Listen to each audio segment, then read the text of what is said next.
for the fame? Nah, I ain't doing it for the fame. Nick. Hey, what's up? Aren't you doing it for the likes?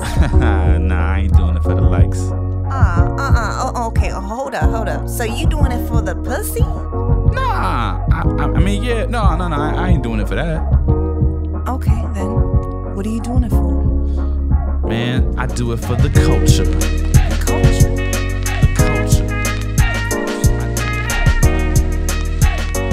Are you ready? Check. You ready, Sean? I'm ready, bro. Okay, I'm gonna need you to talk into the mic and put the fucking phone down. Because you're on an interview now. Yeah, my boy, Sean Mann. What's going on, my dude? I'm chilling, man. How are you? Are the hoes still texting you? Can we get a couple of your time? Bro. I wish. My mom doesn't even text me. I wish my mom would talk to me. This is another episode of For the Culture Podcast, man. Episode number 24. I'm your host, Nick Alexander. Here with me today. Oh, you want a water? Got you. Couldn't wait till I finished my intro, my man. My bad, bro. No, I'm just so my boy is here today, coming to hang out. We been cool. One of the cooler people I've met since I moved to LA. You know, there's Hollywood motherfuckers and then there's real motherfuckers, but he's a real motherfucker in Hollywood. So I appreciate that. My boy Sean Mann, actor, talented writer, producer, first-time director. I can say, I could drop all these other ones now because we're in the series. I'm in his series, Roommates, that we just put out this past weekend on Instagram TV. So, Sean Mann, welcome to the show. How you feel, player? Thank you for having me, man. Thank you for that intro. I don't know if I could live up to this. You lived up to it, man. You know why? Because you wrote, you acted, produced, put together your own web series, and it's actually really good. That's on top of that. It's just not something that you did, and you know, even the brother, Sean's brother's here today. He ain't gonna lie to you and be like, "Yeah, this is great," and then like he's sharing it to people. Like he's telling people, "No, my brother did something funny. Y'all gotta watch this shit." That's how you know how hard your family goes for you when they really want to share your shit. Well, the thing is with family, they don't have a choice. They don't have a choice, actually. Even if that shit was trash, you'd be like, "Yo, man, this shit is so funny," and then you put it on, it's like fucking crickets. Like, yeah, my folks still gonna go. My folks went to my mom and my grandmother went to my very first stand-up show in the city. I probably wasn't that good.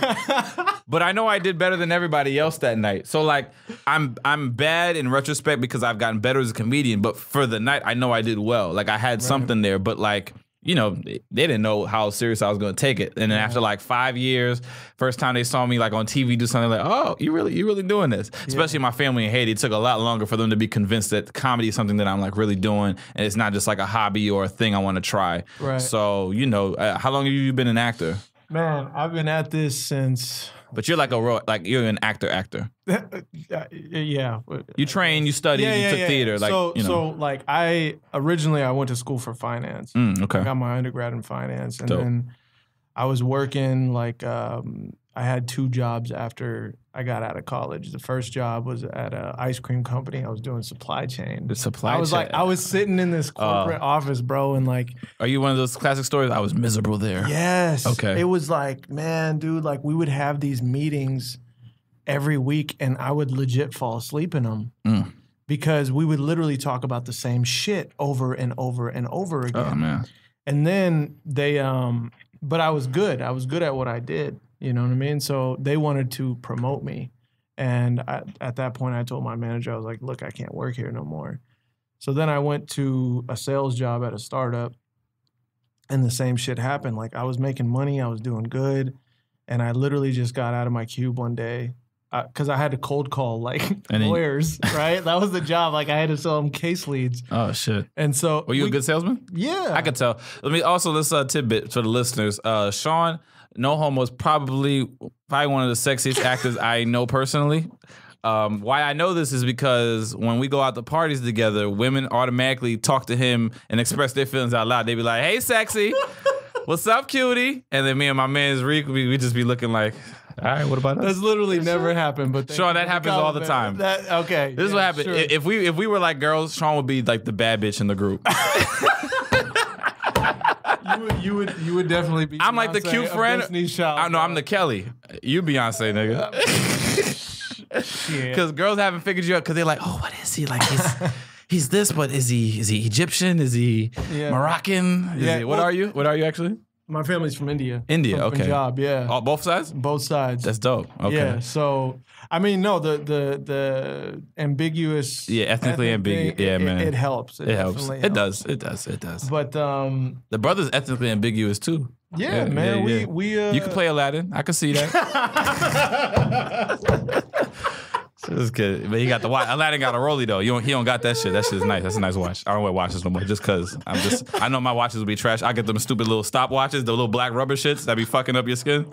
That's the kind of watches I be wearing. Like I don't care. Hey man, I got a watch one time. No, my cousin. No, it was a ring. My cousin. We went to. We took like a family trip, like, you know, Indians, bro, we don't like to spend money. So they legit. That's why we vibe too on the cheap shit. Yeah, for sure, bro. They drove from Vancouver down to the Bay where we grew up. Mm-hmm. From there, we drove to LA. Okay. From LA, we went to Mexico. Tell me why my cousin got one of them rings from Mexico. He took that motherfucker off. He had like a green. Oh, green. I was gonna guess that color too. Hey, no, but the thing was it didn't wash off right away. Fuck. It was there for like. He got nervous. So it looked like he had like fungi like growing up. He tried like 6 different soaps. Yeah. This shit did not work. It took like a week. Damn. Dude, it was. Ooh, okay. Before we get into roommates, all right, you got some time. All right. So Sean, I'm not gonna say you are specifically this, but we could say you are averse in fuckboyery. Could we say that? I'm what? You averse in some fuckboy shit. Yeah. Yeah. Okay. Sure. Perfect. So my man Paul is a comic, but he's also an engineer. He runs the studio, right? Okay. I've been trying to have a guest. I've been trying to get Reek on because Reek can definitely share some fuckboy wisdoms, but we haven't been able to get Reek back on the show. So Sean is going to be here today to answer some questions that Paul has because Paul, he got out of a relationship, you know, trying to be the good guy, do the right thing, but he's tired of it. He wants a savage error that he could document in his life. Right. So can you extend just a couple of minutes to kind of help him with some fuckboy game plan? Be my fuckboy tutor. Fuckboy tutor. Yeah, that's what we're looking for. Let's indulge in some Let's do fuckery. it. Yes. Yeah, why not? Go ahead, Paul. What do you want to ask? All right, so step one. Sure. Step one. Game Step A. rule number 1. Yeah. When you're sliding in the DMs, Right. what's the move that you do when you slide in? What's some examples? What's the first? Man, okay. DM slide. Okay, it depends on. First of all, I haven't done much sliding in the DMs unless I know them already. Unless I met them sidebar. Remember when we were at that 4th of July? Oh, the one where all the girls was like, "Hey, sexy. Hey, fine motherfucker." Okay, You looking nice today. For example, okay, so I did some straight fuckboy shit. So we went to that We went to a nice cookout at this house in the valley where there was bad bitches there. There were some nice ones in there. Nick got the gram on one of them. I found that, added it, and then you know, I slid in the DMs that way. Which one? The Ace ones? Nah, the ones from the the pool. The pool. Who do I help you with at the pool? It was me, you, Reek. The one with the Star Spangled Banner? One of them girls? Star Spangled Banner. Then one of them had like, Oh, you talking about the no, that was the ratchet party we went to afterwards. oh, okay, so we're talking about the first one at the cookout. Yeah, they were like, Oh, at the actor's house. yeah, they were nice. Yeah, they were like, okay. They were like classy, like they had jobs and shit. They looked like The one that was from Atlanta? The I don't know where they were from. But was she like that business black girl? Like she no. It was It was this one? There was a 4-pack there.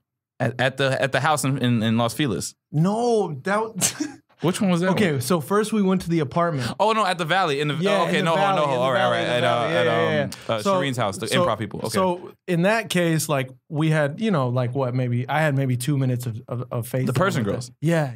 Okay, boom. All right. And so you know, I added one of them, and you know, we started whatever. Yeah. So that's how I usually slide in the DMs. Is if I have, I call it referral pussy. You know what I mean? So it's like, because then Well, it's at least like, you need at least one interaction with them. you need to have an interaction, because the thing is on Instagram, when you're sliding in DMs and if you're not following each other, if they're bad, they're not even seeing that shit.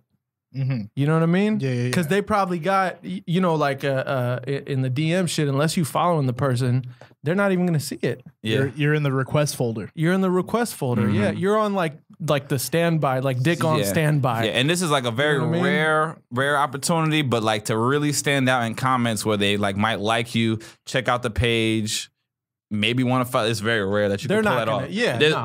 I've only had a handful of times where I said something so funny that they decided to actually look me up and either follow me or at least like a couple of my pictures, and then you do like a little likey back and forth. Yeah. And then you get to follow. Like, so it's a harder shot. But if you meet them at least once, and it's okay to not get the number, because there's a chance that you can come up when you just do the DM thing. So go ahead, continue. Well, the other thing is that we live in LA now, bro. Right. It's like there's an abundance. Abundance, Paul. You know, there's- abundance. You gotta think with an abundance mindset, Paul. That's the secret. Yeah. So you can't just crave this one that'll complete you. You There's know, so it's many. Like it's what's that 40-year-old virgin? Mm-hmm. You putting the pussy on the pedestal. You got that shit like Pussalaya. You can't do that. You can't do that. Water sip. Oh shit. Okay, I thought you had some. No. It's for this thing I'm going to after. I'm going to like a screening for this thing I was in. Oh yeah. If y'all want to roll, y'all can come through. Okay. Did you slide in DMs to get that invite? No.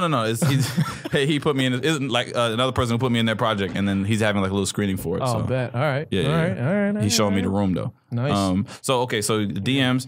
You met him at least once, or they've been friends of yours. Yeah. Okay. So Yeah. you've escaped the friend zone. Would one say you've escaped a couple friend zones? I think I make it very apparent that I'm not trying to be friends because I have enough friends.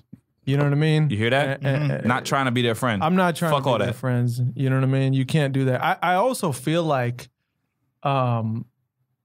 if you are like if you exude that alpha energy Yeah. and that alpha communication, they're gonna respond to that. Mm. You know what I mean? Yeah. But if you like doing this whole like, I feel you with like, we got to open with like maybe something clever, something funny. I Right. get that. Yeah. But after all that is out of the way, it's Get like, direct. Yeah, get direct. What are some of your direct but indirect kind of things that you drop on them that Paul could possibly use? I will always try to compliment like a physical feature of theirs. Okay. You know what I mean? If I'm gonna go that route. Okay. But if it's not that, and I see that the conversation is going well, I always will try to get like let's kick it in person. Mm-hmm. Let's get a meetup. You know what I mean? Because all that little shit, like, what is that really gonna do? It's cute. Yeah. You know, I try to avoid the cute shit because people got shit to do. How many times would you say you try before you? If she doesn't give you the answer you want, you move on. Like, do you just Once. literally once? That's it. No turning back. So you Unless give them you're one, a fucking unicorn, Right. which those don't really exist. Right. So you give them one time. straight clear cut. Hey, why don't you come out with me Friday to this rooftop thingy or whatever? Yeah. And if they don't either they not get back to you in a couple amount of days or whatever, or just act whatever, then you drop it, right? Yeah, absolutely. Okay. So you can't double back and try to like talk to them and say, hey, and then try to hopefully get them again. Man. I did that a lot. I ain't gonna lie to you. Abundance. Because sometimes I'll maybe make it like indirect so then they can't really gauge what I was doing, and then I'll. So it didn't really count as an ask out. It didn't count as an ask out. You be trying to wiggle in. You be trying to wiggle so, in. I would be like, hey, I got this taping. You want to go? Oh, and then No, we'll that's talk. that's actually good though. But tapings are good though. because it's non-threatening. Very much so. You know what I and mean? if it's great, it could It's work really good in your non-threatening. favor. So tapings, Yeah, get on like one iota. that's good. Or standing room only. Yeah. Get on one of those two so that you can go to those tapings with them. Yep. Go to like a little game show, some shit. No, those those are a little I like fun that. I might because use you get that. to talk a lot when they're not taping, You know what's another good thing is and it's free, and you get paid sometimes. you can I will go to like a UCB show or like a stand-up show because you can I mean look, you've been on the there's- other side, so you've dated Yeah. the girls that come to the shows where I make them laugh. There's so exactly. That's why I have Nick as a friend. Really, Yeah, You know what I mean? he's brought some Because joints to the dime. He actually like helps me, Yeah. close because Close deals. it's like I don't got to be the funny guy, but my friend Nick, he's funny. And then we hang out know what I mean? afterwards, and I'll be yeah. silly and stupid all night, and then he Exactly. just comes out like the cool guy who just knows these really crazy, wild people. And then I go home alone and jerk off, and Nick just swoops. Look, I don't start out as Captain a fine Wingman over motherfucker. here. I have to show some other skills. All right, But- Nick. So Def. What's up? what's the better first move? Bringing him to your show or to somebody else's show? Well, I'm not. Look, if I know that Sean is bringing a girl, I'm not one of those comics that try to say, "Oh, I'm gonna take that." I don't do that. Like, if that's who you came with, then that's yours. Now, maybe if 6 months and I ask you if you're still hitting that, and they're like, nah, I'm done with that shit. And I'm like, so you cool? Then I'll invite her to a show. No, I mean for you personally. Though. Personally, I would say if it's the chick you're trying to get. Well, okay, so when you're trying, here's the thing. With improv, you're sober. They don't really sell liquor like that. Like it's not like in the clubs you have to buy the liquor. So he's spending more money if he's taking him to a hot stand-up show, even though it could work well because if it's a fire lineup, like the ladies that we just had in, like if he brought her to Chocolate Sundays, she'd have a great fucking time. But she also might run into a star who she digs more and thinks, well, maybe if I talk to him. Yeah. So then Sean could lose a girl. Damn near. As fine as this beautiful motherfucker is, he could still lose a girl to D-Ray, okay? I probably would lose a girl to D-Ray. Yeah, maybe. Yeah, he probably would. Yeah. But Tracy Moore, whoever. So going to an improv show, if he goes to like a really hot improv show, like a Harold, a UCB, it's great because it'll be really funny, but none of those people are guys that she wants to fuck. That's the key. That's the key. So you take them to something really entertaining, but not fuck worthy. It's like the second a good-looking comedian gets on stage, you're like, "Come on, it's time to go. It's time to go. We gotta get the fuck out of here. This motherfucker ain't even funny." So I would say, Sean, for a high percentage of closing the deal, you would take a girl to an improv show.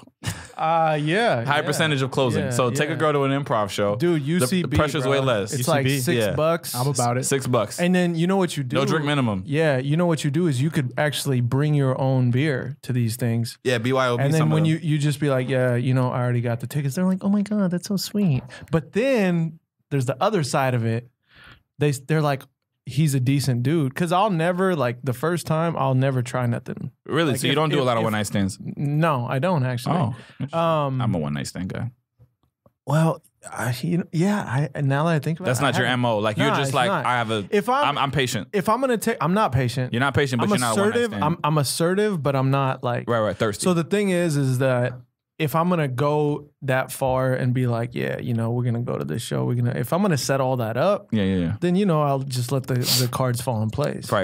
You know what I mean? Because then everything that you've done, it'll take care of itself. For sure. So there is the downside to that. There is a downside. So, because when I've gone to UCB shows, it's like, oh, I had a good time. Like, let's kick it again. But in LA, like, you never know, bro, because the city's so transient. And there's bars right everywhere. And not only that, like, if you're an attractive woman, no matter where you're at, you have options, bro. Yeah. So it's like, you could have just been Thursday night. And then she got another, somebody Ubering her Fridays out somewhere. Exactly. It's like that standby dick. Standby dick. You know what I mean? You got to get the standby dick level. But, I mean, right. Yeah. You got to get off of standby. Yeah. You got to get off of standby. And be the guy she's looking forward to going out with. You want to be that asshole that she's like, that guy was so nice, but that fucking asshole, that's who I'm going to go. You know what I mean? Like, because that's what happens. I mean, we would like to think that that's not what happens. And maybe 100% of the time it doesn't. But I feel like from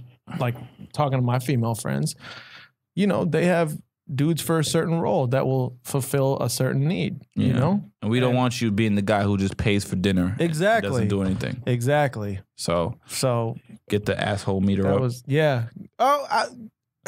A little bit. Like, it's just like not overly nice. Treat them well, but not overly nice. I would say, obviously, treat them well. Don't be overly nice, though, because I feel like that shit gets taken advantage of. Like that whole, in Roommates. Speaking of. When we were, there's a scene in there where, without giving away too much, where his character and my character, we're like debating on like what he should do on this Tinder date. And you're like, oh, I cooked because that's way more original. Bro, in real life, when I have cooked, I've tried it out. Okay. I'm fucking 0 for 3.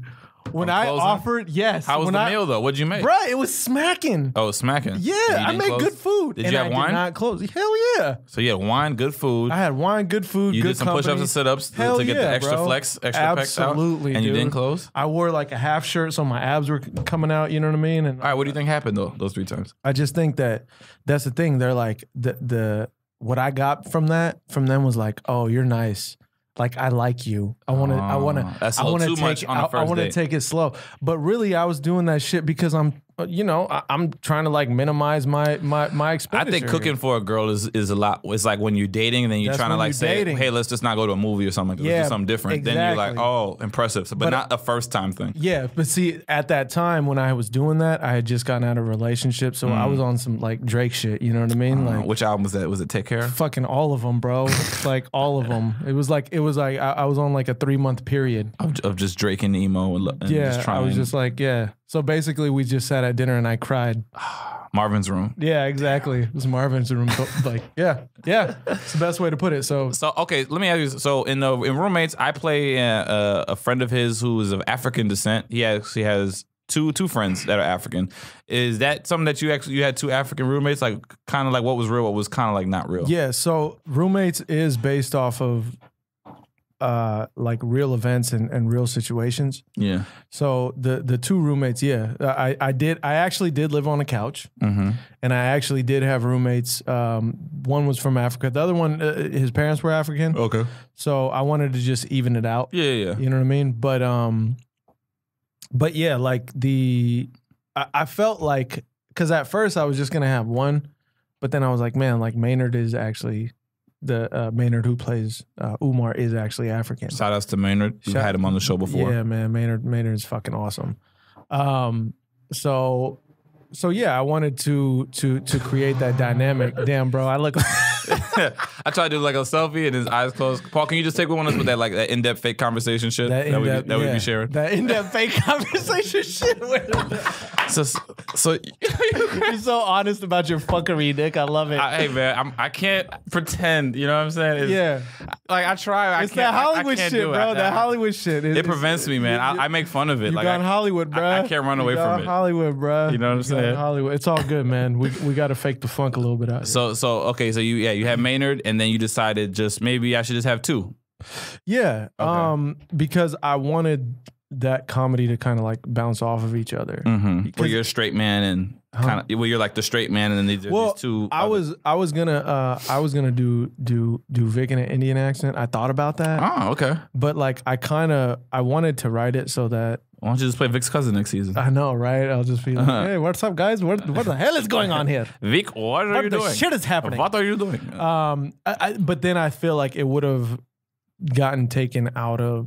It would have been more slapstick. You know what I mean? And you don't want you want funny, but not slapstick. Like I feel like Roommates, it's not slapstick at all. I don't think so. Because like even though we put it out it's been less than a week. Yeah. And all of the messages and all of the DMs that I've gotten, like I got people saying, like obviously it's been great because people have responded well to it. But a buddy of mine messaged me that I hadn't talked to in years. Years. Right. Yesterday, literally we were messaging back and forth.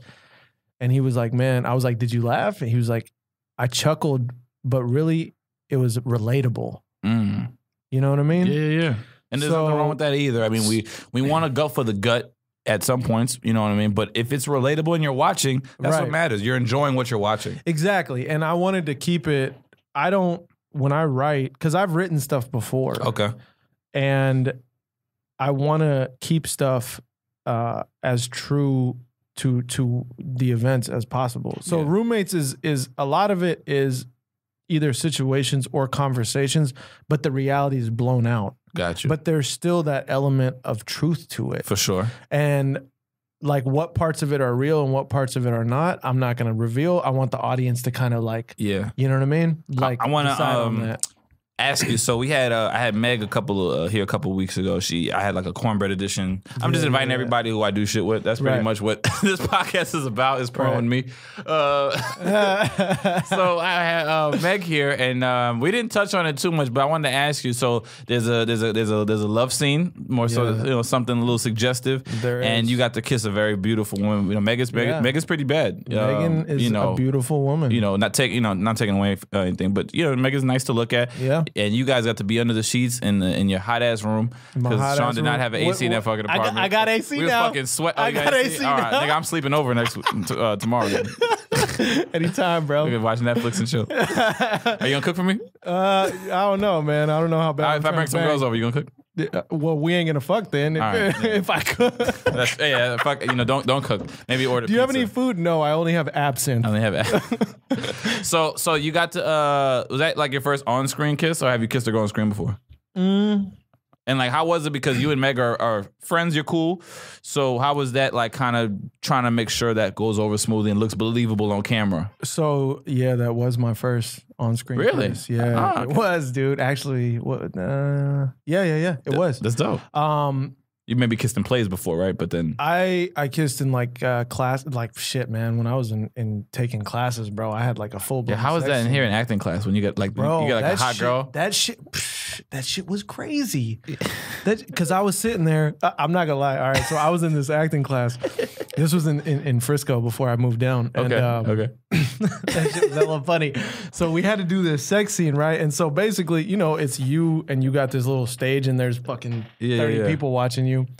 And we're doing the sex scene and I wore like loose, not boxer briefs, but boxers. And underneath I put like underwear, like tiny. Why would you put tiny whities? Because I was like, I won't be able to get hard if I have tiny whities underneath. Oh, you thought it would suppress the Well, not only that, bro. Like, have you dick? Yeah. put on some tiny whities now as an adult? I have some on right now. Yeah. Let me tell you why I have to have tiny white. Because here's the thing. I believe I'm like with you. I'm like boxer briefs. Pretty much our guys our age, boxer briefs, boxers. That's it, right? My dad, for whatever the fucking reason, cannot let go of tidy white. This motherfucker goes to the beach, still wears Speedos and shit. And I'm like, nigga, you 50. Like, put all the Haitian guys copy that European shit where they like to just wear Speedos and shit. But he also has tidy whities. So one time I had asked him to buy me some underwear or whatever like that when I was like 14, 15, 16. You were asking him to buy you underwear when you were 16? Yeah, he brought me like shit from Target or whatever. Like Don't that. act like he you brought me buy these that tidy shit white. last week. I still have them. Hey, Dad, I'm 37, but I still. I don't let go of underwear. I still got like underwear like 10 years old with a bunch of holes in it. So do I. So he brought me some underwear, and then when I opened the shit, I'm like, nigga, you got me tidy whities? But like, I didn't want to. But in my, Haitians, we're taught to like not be ungrateful because No, same with Indians. we have You this, get your ass this beat. shit, but there's people who don't fucking have underwear. So I kept the underwear. There's these 5 tidy whities that I still have, and I'll still wear them. And and these are usually when I do laundry, they're the first underwears that I wear before I get to all the boxer briefs and colored shit that I want to put on. Hey, I be saving my good underwear for if I think I'm gonna smack. Oh, nigga, I got the Calvin Kleins. Hell yeah. I got like the super nice Under Armour, Hell yeah. sexy ones. I Yeah, got the, just in case. When I'm fucking, I know I have the boxer, the sexy boxer briefs. 1000%. For sure. 1000%. Like it's rare that I get caught off guard getting some ass with the tidy whities, because then when I gotta take off my shit, I go with the jeans and the shit, and I just pull it all the way down so a girl doesn't see that I have tidy whities on. Yeah. She sees the tidy whities little skid mark. That shit is gonna go south real quick. So that's why I ball that shit up real quick and I throw the jeans out and it's just dick. Like it's not jeans and boxer briefs. So Yo, I was not rocking. Okay. I tried one summer when I. they're not so bad. It's underwear. just, but when you start sweating, it's bad because they're like white. Mine's are white. Yeah, bro. So it's just that you're a savage, bro. I am because a savage. literally, like in that scene for that class, I was like, if I have these tidy whities on, Yeah. there's no way I get a hard on. Cause she like got on top of me and we're like, And then kissing. what Bro, happened? it was like full blown like. And then what happened? You got a hard on? No, I didn't. It worked? I think because the other thing is when what I learned from doing that scene in that class, and then also what I learned from filming Roommates that day, is that when I have to perform, I'm not even thinking about that shit. So when you were with Meg, it just didn't even, no feelings, no like, oh, I'm in the scene. You're just very much about the work. Yeah. Getting the scene right, the argument. I think that's the one whatever thing. what takes place if you watch episode 2, The Lesson, or Salty. No, Episode 2, Salty. It's on Salty. Yeah. Okay. All right. Yeah. All right. That's dope. And that's why I give you the respect of calling you like an actor, because you really trained, you've spent time in appreciate class, it, man. and you're also not just doing your own thing, but you're getting your resume, you're booking some jobs. What have you worked on the past year? Like you've gotten some guest stuff and some co-stars. I did Brooklyn Nine-Nine. Okay. I did Lucifer, and Nice. then I did season 2. I was on Westworld. Dope. How was Westworld? Working on Westworld. Westworld was fucking amazing. Where do you shoot that shit? Dude, Where's this Westworld? shit was so crazy. All right, Is it in so California? We were supposed to shoot in India Wow. for a week, Damn, you got a free trip to the home? but Homeland. to the homeland. So, but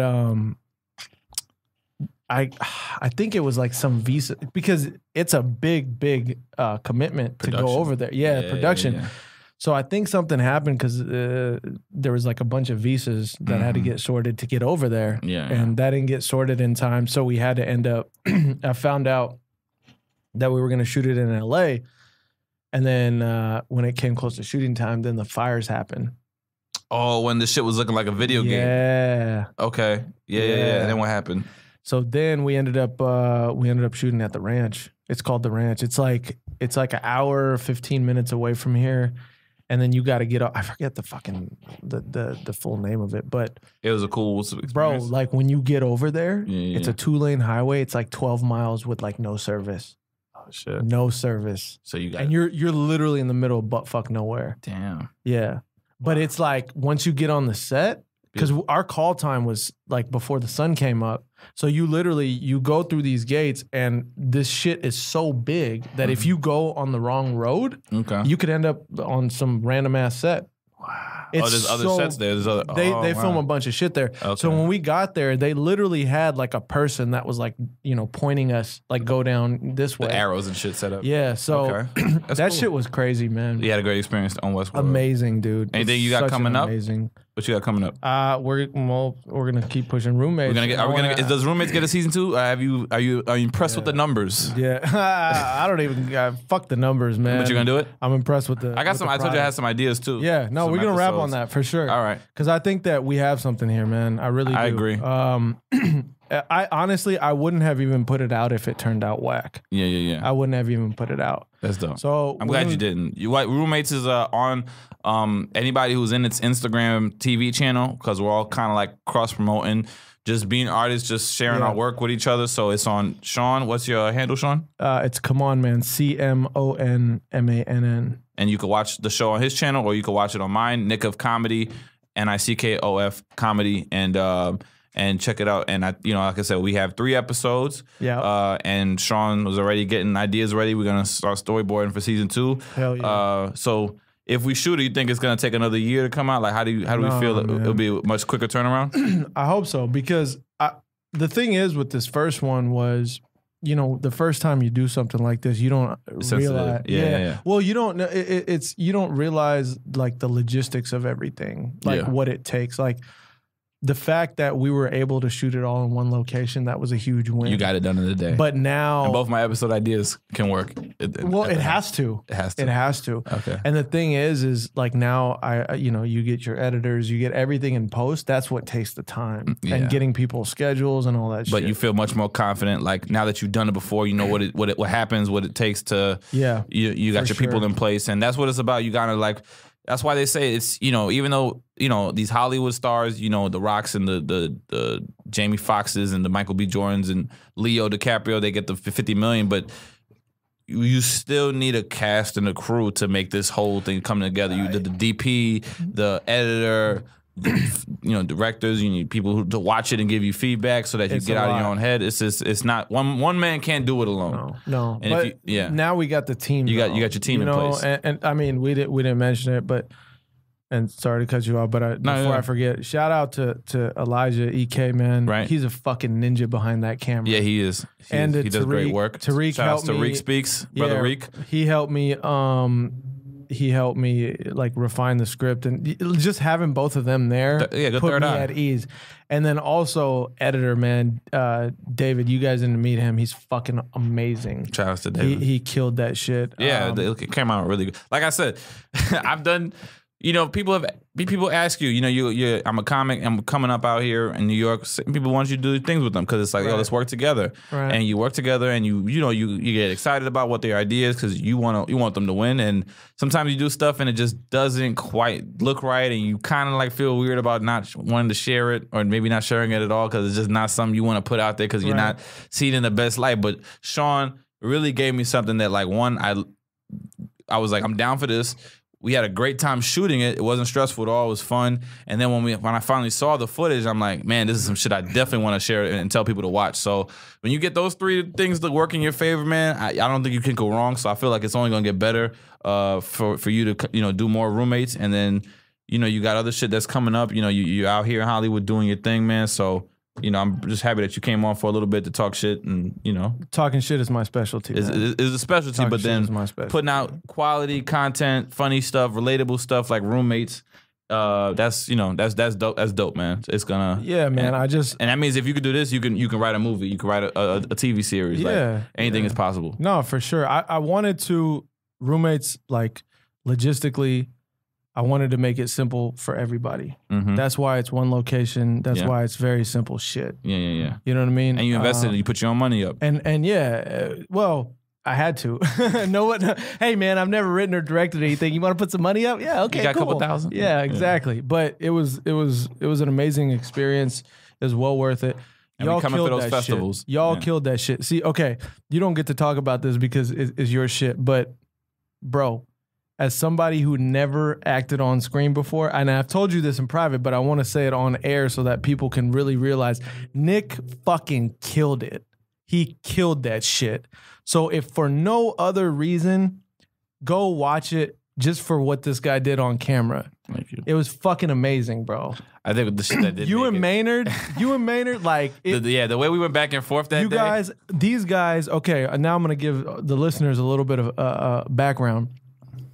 These guys, I think, had y'all talked before? You guys had talked, right? That was my first time meeting him. That was your first time meeting him. So first off, Nick's ass showed up like 2 hours late. You can't do that again. I was late. I didn't believe it. I didn't think it was gonna happen. He was I late. didn't think it was gonna happen. He was late, but we got into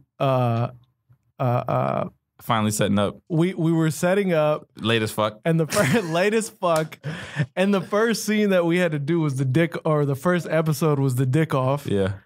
And you guys, like going through the rehearsals, I was like, damn, bro, I don't know if they're going to be, I don't know if I'm going to be able to get through it. Right, because we were learning the lines. But when you and guys, rehearsing. and so for the people who actually watch this shit, when you guys actually see it, that take that we used in the final product, that's the only time we got through that fucking scene. Really? Yes. You lying. I could show you the footage. Somebody cracked or laughed in one of those, and every time? All of them. Fuck. Yo. So I did a that lot room of takes that day, like- was 100 degrees. Yeah, it was. That room was 100 degrees because we had no AC. And we did several takes. So what you guys see on screen is the one time that we got that shit clean. Oh, man. Especially in the close-ups when you licked your... Oh, yeah. Well, yeah, that was gay as fuck. But I was in the zone, man. I really got locked in. Like when we started going back and forth, and then we even just did the ad-libbing and shit. Like I was such in the zone. Like ad-libbing was fucking brilliant. That was the first time where I understood what people say. Like when I get in the zone and I'm in this thing and I'm in it. Like I'm really in it. Like I wasn't Nick anymore. I was this West African nigga motherfucker Umar or Obi, whoever I was. Yeah, you were Obi. I was believing that was me. Yeah. Like I didn't realize what was else. That is all that I was thinking about when we were just doing that shit. But that was great, fucking man. Brilliant. Like I did this commercial, and like this guy, he's a really cool dude. Shout outs to Mike Bernstein. He actually was a director on SNL. He worked there for a couple years, and now he's just out here doing his thing. He's doing commercials and stuff for now.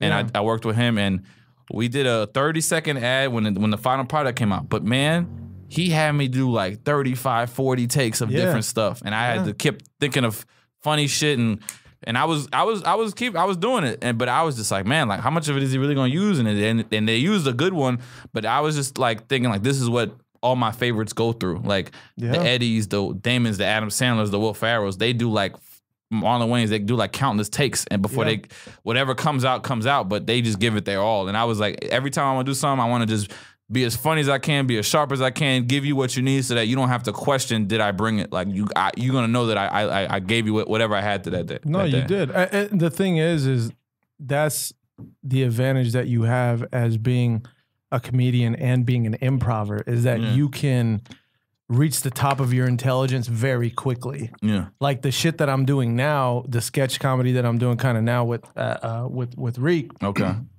I find myself where I'm like, all right, like, cause we look at we get the shit the day of, and so when I'm there and I'm on set and I'm like, all right, like, we're doing whatever bit, I'm like, damn, bro, like, Yeah. everybody there is like they got improv experience, the and I'm like, chops. fuck, man, I gotta like, Yeah, you know keep what I up. mean? You don't want to get left behind. Yeah, so now that I'm like doing it more, I'm It's good like, practice. it's giving me that repetition, That but confidence. that's the advantage, and that's the confidence that you know you're gonna build by giving yourself those reps. For sure. You know, For sure. So good on you, bro. Thank you, bro. Thank you, man. This is another episode of For the Culture Podcast. Make sure y'all check out my boy Sean Mann at Come On Man on Instagram, and watch Roommates, man. Please let us know what you think about it, man. Just comment, share it to your friends. It's on IGTV channel. It's real easy to find, and man, just keep supporting that, man. So I'm your host, Nick Alexander. Y'all be good. Peace.